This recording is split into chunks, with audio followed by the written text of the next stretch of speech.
Alors bonjour et bienvenue dans cette nouvelle vidéo dans laquelle on va présenter donc la deuxième partie du cours d'algèbre linéaire, c'est-à-dire on va parler de décomposition d'un espace vectoriel en sous-espace vectoriel. Alors une petite remarque, comme vous avez déjà fait de l'algèbre linéaire avant, hein, ce sont que des rappels, donc je vais très très vite, euh, et on ne fait pas toutes les démonstrations, etc. Le but ce sera juste plutôt de faire des problèmes hein, qui porteront là-dessus. Ok, bien allons-y alors.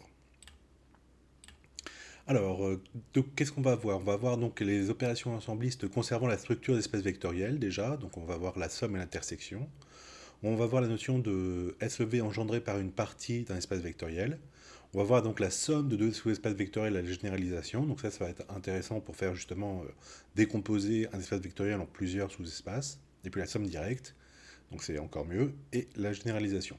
Donc le cadre général de toute la diaporama, c'est donc, je considère E plus point un espace vectoriel sur un certain corps K. Alors allons-y, donc qu'est-ce que c'est que déjà la somme de deux ensembles, puisque je vais devoir faire la somme de deux sous-espaces vectoriels. Donc si A et B sont deux parties, je note A plus B, l'ensemble des éléments A plus B, hein, qui s'écrivent comme ça, avec A dans grand A et B dans grand B. Bon, rien de spécial. On peut aussi écrire cette même égalité, alors on ne voit pas très bien, mais on peut l'écrire l'ensemble des éléments X dans E, qui est tel qu'il existe un couple AB, donc A appartenant à A et B dans B, tel que X soit égal à A plus B. Ok, donc c'est deux façons identiques hein, de décrire cet élément-là, cette partie-là.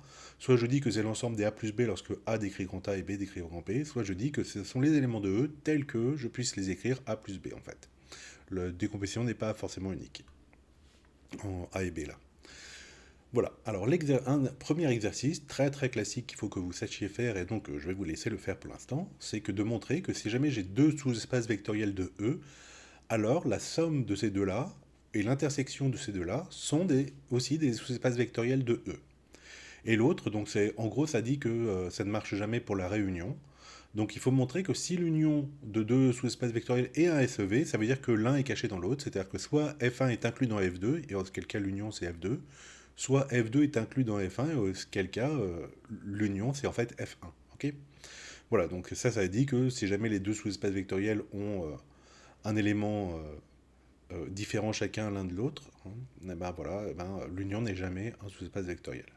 Donc je vais vous laisser faire cet exercice très classique, et puis on le corrigera un peu plus tard. Ensuite, sous-espace engendré par une partie. Donc, alors je vais juste revenir là-dessus pour dire que F1 plus F2, donc c'est ça, mais c'est aussi quoi? C'est aussi, on pourrait dire, l'ensemble des combinaisons linéaires des éléments de A et B, donc des vecteurs soit de A soit de B, et à coefficient dans K, d'accord, pour ça. Ok. Donc là, un sous-espace engendré par une partie, donc cette fois-ci je prends A une partie de E, et le sous-espace vectoriel engendré par la partie A, que je note vect de A, ou souvent vous avez peut-être vu cette notation-là en algèbre générale, c'est quoi? C'est le plus petit sous-espace vectoriel qui contient A. Alors, cette définition, elle appelle est-ce qu'il existe, quoi? Donc, alors oui, ça existe, vous allez voir pourquoi. Bah, déjà, pourquoi? Bah, parce que déjà, il y a au moins un sous-espace vectoriel qui contient A, c'est E tout entier. Vous êtes d'accord que E tout entier, il contient A, d'accord? Mais alors, est-ce que c'est le plus petit? Bah, E, c'est pas souvent le plus petit, quoi, hein. Alors, plus petit au sens de l'inclusion, puisque les sous-espaces vectoriels, ce sont des ensembles à la base, hein, donc c'est l'ordre de l'inclusion. Et cet ordre-là, il est quand même compliqué parce que bah, il n'y a pas forcément de plus petit élément, hein. Vous pouvez avoir des, un certain nombre d'éléments et il n'y en a pas de plus petit, d'accord? C'est pas comme dans N où forcément il y a un plus petit, mais dans les ensembles, hein, bah, vous voyez, vous avez des ensembles qui peuvent être non inclus l'un dans l'autre et donc non plus petits que l'autre, ok? Voilà, alors en fait, A, je vais pouvoir toujours dire que vect de A, en fait, donc lui, hein, existe et il est obtenu en considérant l'intersection de l'ensemble des SEV de E qui contiennent A. Ok, donc je reprends. Je sais que il y a au moins un sous-espace vectoriel de E qui contient A, c'est E lui-même, d'accord? Donc l'ensemble, quand je regarde l'ensemble des sous-espaces vectoriels de E qui contiennent A, c'est un ensemble non vide, d'accord? Ok, puisqu'il y a E. Je fais l'intersection de tous ces sous-ensembles, D'accord? Et comme je sais que l'intersection pardon, de SEV est encore un SEV, alors l'intersection de tout cela, c'est un SEV de E. Forcément, il contient A, puisque A est inclus dans chacun des SEV dont j'ai fait l'intersection. Donc il appartient à l'intersection de tout cela. Et c'est le plus petit pour l'inclusion, puisque comme c'est l'intersection de tous, hein, il est inclus dans chacun. Donc il est bien plus petit que tout le monde. Ok. Voilà, donc même si le plus petit, l'ordre d'inclusion n'est pas un ordre total, eh bien il y a quand même, dans ce cas-là, il y a quand même un plus petit SEV, donc qui contient A. Voilà. Et on peut voir aussi que c'est de manière équivalente, A, donc vecteur de A, et l'ensemble des combinaisons linéaires d'éléments de A à coefficient dans K. Donc par exemple dans A, hein, comme c'est une partie de E, vous pouvez ne pas avoir le neutre de E. Mais comme c'est l'ensemble des combinaisons linéaires d'éléments de A à coefficient dans K, d'accord, bah, il suffit de prendre n'importe quel vecteur là, faire x0 du corps, et ça vous donne forcément le vecteur nul. Ok. Pas maintenant le redémarrage. Ok. Et donc voilà, et donc ça vous donne cette proposition. Ok, donc plus petit sous-espace engendré par une partie, c'est donc soit l'intersection de tous les sous-espaces vectoriels qui contiennent cette partie, soit l'ensemble des combinaisons linéaires d'éléments de A à coefficient dans K. Alors on peut s'amuser à démontrer que ceci et ceci, ça donne la même chose, hein, partir de l'un, aller à l'autre et revenir, etc. Bon, on va pas le faire, mais voilà, c'est juste pour vous rappeler les choses. Ensuite, la somme de plusieurs sous-espaces vectoriels. Bah oui, j'ai fait la somme de 2. J'ai fait la somme de 2A ici, d'accord? Et qu'est-ce qui se passe pour la somme de plusieurs sous-espaces vectoriels? C'est là. Ok, donc je prends F1, F2, Fn des sous-espaces vectoriels de E, et je désigne par somme de i égale 1 à n des Fi, donc la somme 1, l'ensemble des combinaisons linéaires d'éléments dFi à coefficient dans K. Ok? Donc voilà, donc ça peut s'écrire l'ensemble des combinaisons linéaires, ça peut aussi s'écrire hein, l'ensemble des petit f1 plus petit f2 plus etc. plus petit fn avec tous les fi dans grand fi. Ok. Et pourquoi ce sont les combinaisons linéaires? Bah parce que comme lui c'est un sous-espace vectoriel, le f1, si jamais je dis lambda 1 fois f1, il est toujours là-dedans. Ok. Donc je peux prendre les combinaisons linéaires. Voilà, voilà. Alors, une proposition, c'est que la somme des FI est un SEV de E. Bah oui, puisque c'est stable par combinaison linéaire, puisque c'est toutes les combinaisons linéaires possibles, qui contient chaque FI. En fait, c'est même le plus petit sous-espace vectoriel de E qui contient tous les FI. Alors pourquoi est-ce qu'il contient tous les FI? Bah parce que si je veux par exemple montrer qu'il contient F1, je considère l'ensemble des combinaisons linéaires de petit f1 plus, et puis après je mets 0 fois n'importe qui en F2, 0 n'importe qui en F3, etc. D'accord? Et ça va me permettre d'avoir comme ça, petit f1 appartient à tout ce espace vectoriel-là. Donc, enfin, à lui. Ok. Voilà, voilà. Euh, Voilà, et donc, bon, là, je redis la même chose que là. Hein, d'accord. Donc, voilà. Donc, il y a plusieurs façons de définir ces éléments-là. Hein. On peut dire que la somme des FI, c'est donc petit f1 plus petit f2 plus jusqu'à petit fn avec les FI qui appartiennent au grand FI. On peut dire que c'est l'ensemble des combinaisons linéaires, etc. On peut dire que c'est le... euh, voilà. Ok. Plus petit sur l'espace vectoriel qui contient chacun des FI. Voilà, tout est équivalent. Ensuite plus intéressant, c'est la somme directe de deux SEV. Alors, donc, je considère deux SEV F1 et F2. Donc, deux, hein. On dit que la somme est directe si tout élément Z... c'est pas ça. Si, si.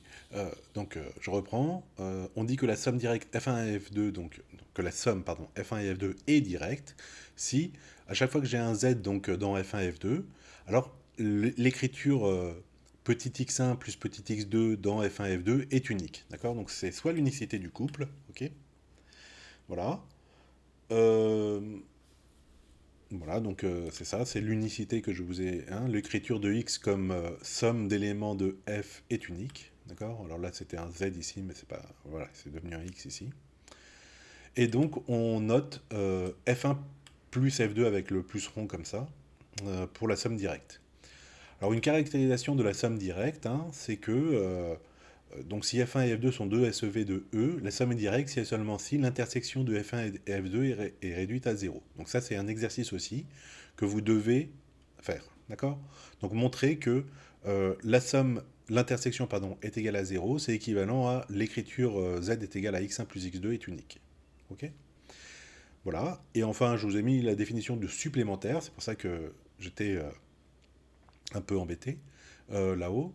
Donc F1 et F2 sont supplémentaires dans E si F1 rond F2, donc et ça dit deux choses, hein.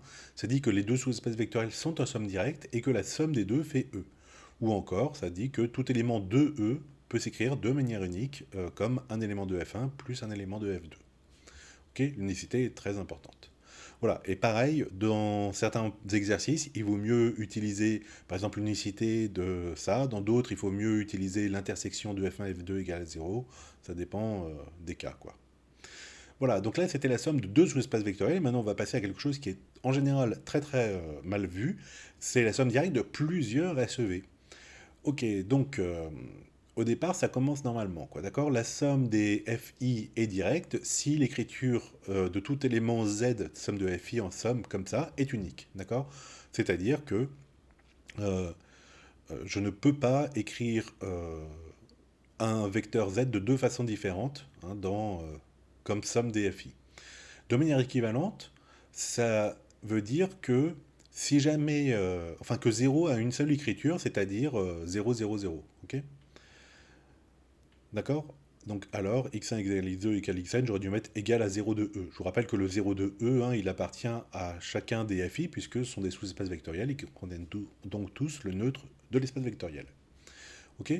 Donc ça c'est bien aussi de faire, de démontrer cette équivalence-là. Alors si vous voulez, on le démontrera, d'accord?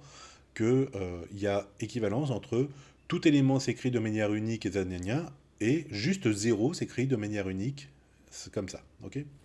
Et c'est là où il y a beaucoup d'erreurs, c'est la somme est directe si et seulement si, quoi. Alors souvent on voit F1 inter F2 inter F, etc. inter Fn égale 0, pas du tout. Il faut que, alors je vais le dire bien, il faut que F1 inter F2 soit égal à 0. Il faut que la somme directe F1 plus F2 soit inter F3 soit 0. Il faut que le vecte de F1, F2, F3, donc la somme de F1, F2, F3, inter F4 soit égal à 0, et ainsi de suite. D'accord? Donc là, c'est vraiment... Enfin, là, il y a souvent des erreurs. Une petite explication avec un schéma.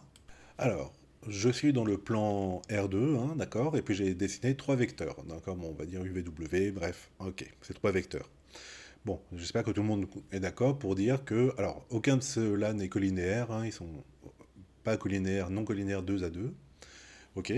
Et pour dire que forcément, comme trois vecteurs dans le plan vectoriel de dimension 2, forcément, c'est lié, quoi, d'accord? Donc ce n'est pas direct, ok? Alors déjà, ces vecteurs, donc on a la droite vectorielle, donc là, je les ai mis tous ici, pourquoi? Parce que là, ça devrait être le 0 de R2, du plan vectoriel, ok? Donc les espaces vectoriels en eux-mêmes, hein, c'est la droite qui est portée par le vecteur noir, par U, la droite vectorielle portée par V, la droite vectorielle portée par W, ok? Puisque donc chaque droite vectorielle, il faut qu'elle soit stable aussi par le produit extérieur, d'accord? Donc si j'ai U ici, je dois avoir 2 U, je dois avoir 1,5 U, je dois avoir moins U, etc., etc., d'accord? Ça vous fait bien la droite vectorielle. Pareil pour l'autre, ok? Alors, ce qu'il faut voir, c'est que si jamais je fais, si jamais je fais, il faudrait que j'écrive un petit peu quelque chose. Ah, tiens, je vais écrire ici. Ok.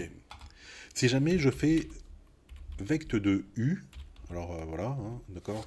Donc la droite vectorielle de U, je vais faire comme ça, allez hop. La droite vectorielle portée par V, hop. Ok, ça me fait bien 0. Vous êtes d'accord? Euh, U, c'est celle par exemple en noir, V, c'est celle en bleu, hein, d'accord? Et elles vont s'intersecter juste à ceux-là, ici, quoi. Et c'est bien l'origine, c'est-à-dire ça, ok? Et puis ça, c'est vrai ce que j'écris pour les autres, hein, c'est-à-dire vecte de U, si je fais l'intersection avec vecte de VW, d'accord? Ça fait aussi 0, ok? Et puis le dernier, vecte de V, donc la droite vectorielle qui sera engendrée par le truc bleu inter vecte de W, donc c'est celui qui serait en rouge, c'est aussi égal à 0. Ok? Bon. D'accord? Donc, cette condition-là n'est pas du tout suffisante pour avoir la somme directe, hein, puisque c'est faux, ok? Les trois ne sont pas en somme directe. Alors, qu'est-ce qu'il faut voir? Bah alors, si jamais je reprends ma condition là de tout à l'heure, hein, où est-ce que ça ne va pas marcher? Donc, hop, hop, hop, je descends. Ouais, je mets à côté. Attendez. Voilà. Pourquoi ça ne va pas marcher? Ben, d'accord, je commence de la même façon. Donc souvent, on voit un truc comme ça, ce qui n'est pas bon, ok? Et encore moins si vous faites l'intersection des trois droites vectorielles, puisque c'est encore plus facile d'être seulement sur 0. Donc les deux premiers, c'est ça, d'accord? Mais après, qu'est-ce que je dois faire? Je dois faire, alors ouais, vect 2, d'accord? Bah, la droite vectorielle engendrée par U, donc ça serait, d'accord? Plus la droite vectorielle engendrée par V. D'accord? Quand je mets les trucs là, hein, c'est exactement la même chose que ça, hein, d'accord? C'est juste la notation que j'ai changée entre les deux. Mais cette fois-ci parce que j'ai besoin de faire vect, ok? Voilà, donc qu'est-ce que ça me donne U plus V? Bah, je prends tous les vecteurs ici que je peux écrire comme un coefficient fois celui-là, plus un coefficient fois celui-là, d'accord? Et donc vous voyez que je vais avoir tout le plan vectoriel, ok? Euh, mais je voudrais faire un autre vecteur. Bah tiens, je vais prendre lui. Bah tiens, bah lui, tiens, lui. Ah bah justement lui. Comment lui se décompose sur les deux? Bah vous savez bien, hein. Hop, je prends ce vecteur-là, d'accord? Je vais donc, voilà, donc il existe un lambda tel que, paf, ça fasse pile ça, ok? Et donc vous voyez que ce vecteur W, il s'écrit lambda U plus bah, mu V, d'accord? Puisque V il est un peu plus grand, donc il faut retrancher ça, d'accord? Ok? Donc, qu'est-ce que j'ai au niveau de ça? Bah, je sais que ça, c'est égal à tout R2, d'accord? À R2 le plan vectoriel. Ok, et je sais que vect de donc celui qui est engendré par W inter eh ben, le précédent. Alors si je fais dans le même ordre que dans mon diaporama, il faut que je dise ça, pof, inter ça, d'accord? Et ben là, ce n'est pas du tout, hein, ce n'est pas du tout égal à 0, hein, c'est égal à bah, justement vect de W, quoi. Ok, puisque c'est R2 inter la droite vectorielle rouge. Ok, donc voilà, et donc on voit que les trois droites, hein, d'accord, les trois droites vectorielles ne sont pas en somme directe. Évidemment, hein, puisque c'est enfin dimension 3, enfin trois espaces vectoriels non collinéaires, pardon, j'y vais y arriver, hein, dans un espace vectoriel de dimension 2. Voilà. Donc ça, la théorie de la dimension nous le dit, mais on verra donc la théorie de la dimension dans le prochain épisode. Voilà.